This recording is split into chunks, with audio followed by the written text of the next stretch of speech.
ওয়ালটন ওয়ালটন আমাদের পণ্য 4GB RAM 64GB ROM এবং সাথে রয়েছে একটি বিগ ব্যাটারি। হ্যালো ভিউয়ার্স, আসসালামু আলাইকুম, welcome to my channel another new video. আজ কথা বলবো আরও একটি ব্র্যান্ড নিউ স্মার্টফোন, সেটি হচ্ছে ওয়ালটন প্রিমো Rm4। ডিভাইসটির প্রাইস ওয়ালটন নির্ধারণ করেছে 10,599 টাকা। সো বরাবরের মতো আমি সাথে আছি জাকারিয়াসের পার্থ। আপনারা দেখছেন JK tech BD YouTube channel. যারা এখনও চ্যানেলটি সাবস্ক্রাইব করেননি চ্যানেলটি সাবস্ক্রাইব করে ফেলুন, এবং যারা চ্যানেলটি অলরেডি সাবস্ক্রাইব করেছেন এবং তাদেরকে জানাচ্ছি অসংখ্য ধন্যবাদ। সাবস্ক্রাইব করে সাথে থাকা বেল আইকনটি অল করে দিবেন এবং ক্ষুদ্র চ্যানেলটির পাশে থাকার অনুরোধ রইল। সো শুরু করা যাক, লেটস বিগিন দ্য শো।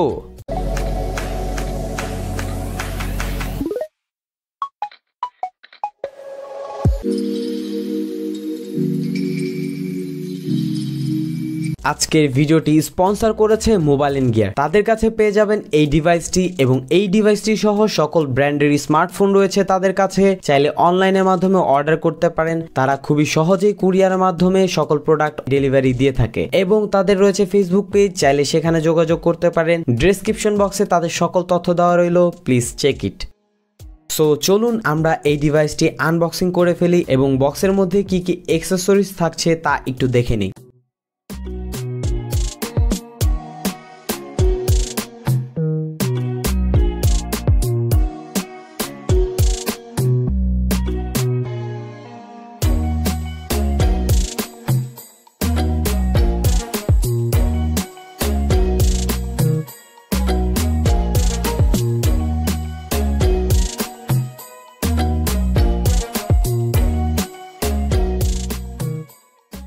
ফোনটির আউটলুক এবং পোর্টস অ্যান্ড বটমগুলো কোথায় কি থাকছে তা একটু দেখে নিই।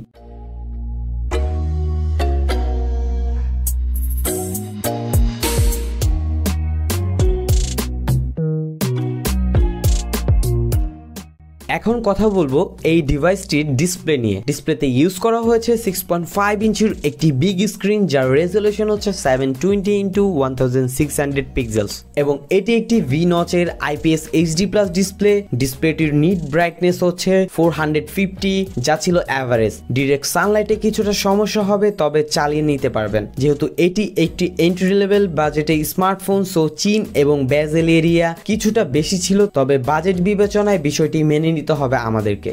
ভিডিও কন্টেন্ট ওয়াচিং ছিল বেশ শার্প, কালারফুল ছিল, কোয়ালিটি ছিল বেশ ভালো। যারা বেশি মিডিয়া কন্টেন্ট দেখতে পছন্দ করে তাদের জন্য পারফেক্ট একটি ডিভাইস হতে যাচ্ছে ওয়ালটন প্রিমো Rm4। এই ডিভাইসটির অপারেটিং সিস্টেম হিসেবে ইউজ করা হয়েছে Android 10। ডিভাইসটির ইউআই অনেকটা স্টক অ্যান্ড্রয়েডের মতো। ইউআইটি ছিল বেশ ফ্রেন্ডলি এবং কোনো প্রকার ব্লোটওয়্যার ছিল না, বেশ স্মুথলি এই ইউআইটি রান করছিল। এবং এই ডিভাইসটির নেটওয়ার্কে আমরা পেয়ে যাচ্ছি 4G সাপোর্ট, ডুয়েল সিম 4G আমরা এই ডিভাইসটিতে ইউজ করতে পারবো। ডিভাইসটির পারফরমেন্সের জন্য আমরা পেয়ে যাচ্ছি হিলিও A25 এর 1.8 GHz এর একটি ওক্টাকোর প্রসেসর, এবং জিপিইউতে রয়েছে PowerVR ZE8320। র্যাম ও রম হিসেবে আমরা পাচ্ছি 4GB RAM এবং 64GB ROM, যা EMC 5.0 স্টোরেজ। 4GB RAM হওয়াতে মাল্টি টাচ স্ক্রিনে কোনো প্রকার সমস্যা পোহাতে হবে না। খুবই অনায়াসেই এই ডিভাইসটিতে মাল্টি টাচ স্ক্রিনের কাজগুলো সেরে নিতে পারবেন। সো অ্যাপস ওপেনিংয়ের ক্ষেত্রে একটু স্লো করছিল, তবে বিষয়টি খুবই স্বাভাবিক। তবে ডিভাইসটির প্রসেসরের মধ্যে কিছুটা ইমপ্রুভ করার প্রয়োজন ছিল। আশা করি পরবর্তী ডিভাইসগুলোতে এই বিষয়টিকে একটু লক্ষ্য রাখবে ওয়ালটন। যারা এই ডিভাইসটির মধ্যে গেম প্লে দেখতে চান, আমি চেষ্টা করব তাদের উদ্দেশ্যে একটি গেমিং রিভিউ নিয়ে আসার।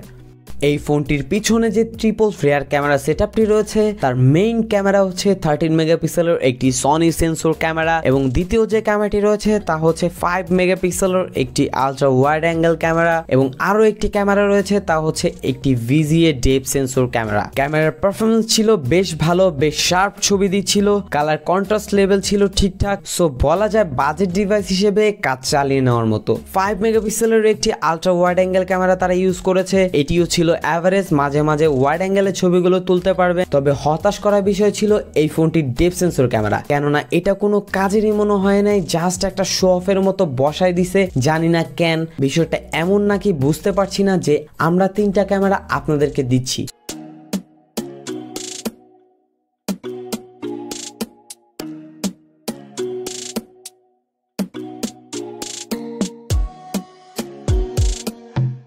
এই ডিভাইসটির সিকিউরিটিতে রয়েছে একটি ফিঙ্গারপ্রিন্ট সেন্সর, যার রেসপন্স ছিল মোটামুটি, যা বাজেট বিবেচনায় কিছুটা ফাস্ট আশা করেছিলাম, তবে কাজ চালিয়ে নেওয়ার মতো জাস্ট একটা ফিঙ্গারপ্রিন্ট হিসেবে ইউজ করতে পারবেন। এই ডিভাইসটির মোস্ট একটি হাইলাইটেড ফিচার্স হচ্ছে এই ডিভাইসটির ব্যাটারি ব্যাকআপ। এই ডিভাইসটিতে 5900 mAh একটি বিগ পাওয়ার ব্যাকআপ ইউজ করা হয়েছে। যারা মডারেটর ইউজার রয়েছেন তারা অনায়াসে 2 দিন পর্যন্ত ব্যাটারি ব্যাকআপ পেয়ে যাবেন, এবং যারা হেভি ইউজার রয়েছেন তারা 1 থেকে 1.5 দিন পর্যন্ত অনায়াসে ব্যাকআপ পাবেন। এবং এই বিষয়টি ছিল খুবই ইমপ্রেসিভ। এবং আরও এই ডিভাইসটির মধ্যে আপনারা পেয়ে যাচ্ছেন রিভার্স চার্জিং সুবিধা। সো এই ডিভাইসটি থেকে অন্য একটি ডিভাইস অনায়াসে চার্জ দিতে পারবেন। সো এখন কিছু বিষয় আপনাদেরকে ক্লিয়ার করব। প্রাইস অনুযায়ী ডিভাইসটি ছিল পারফেক্ট। ডিভাইসটির প্রসেসর ব্যতীত কমপ্লেন করার মতো তেমন কোনো ইস্যু ছিল না, তবে ক্যামেরাটা আরেকটু ইমপ্রুভ করার প্রয়োজন ছিল। বেশ কিছু ভালো দিক রয়েছে। যারা দেশীয় পণ্য নিতে ইচ্ছুক এবং ওয়ালটনকে ভালোবেসে থাকেন তারা এই ডিভাইসটি অনায়াসে নিয়ে নিতে পারেন। এবং এই ডিভাইসটির মধ্যে বেশ কিছু হাইলাইট ফিচার্স রয়েছে যা আপনার জন্য একটি পারফেক্ট ডিভাইস হতে যাচ্ছে, যেমন 4GB 64GB রম, সাথে পাচ্ছেন 5950 mAh একটি ম্যাসিভ ব্যাটারি এবং একটি বিগ স্ক্রিন। সো যারা মিডিয়া কন্টেন্ট লাভার রয়েছেন তারা নিয়ে নিতে পারেন এই ডিভাইসটি। এই ছিল আজকের ভিডিওটি যদি ভালো লেগে থাকে চ্যানেলটি অবশ্যই সাবস্ক্রাইব করে ফেলুন এবং পাশে থাকা বেল আইকনটি অল করে দিন, যাতে করে যে কোনো ভিডিও নোটিফিকেশন পৌঁছে যেতে পারে আপনার কাছে। আপনার সুস্থতা কামনা করে বিদায় নিচ্ছি আমি জাকারিয়া হাসান পার্থ। আপনারা দেখছিলেন JK tech video YouTube channel. আসসালামু আলাইকুম।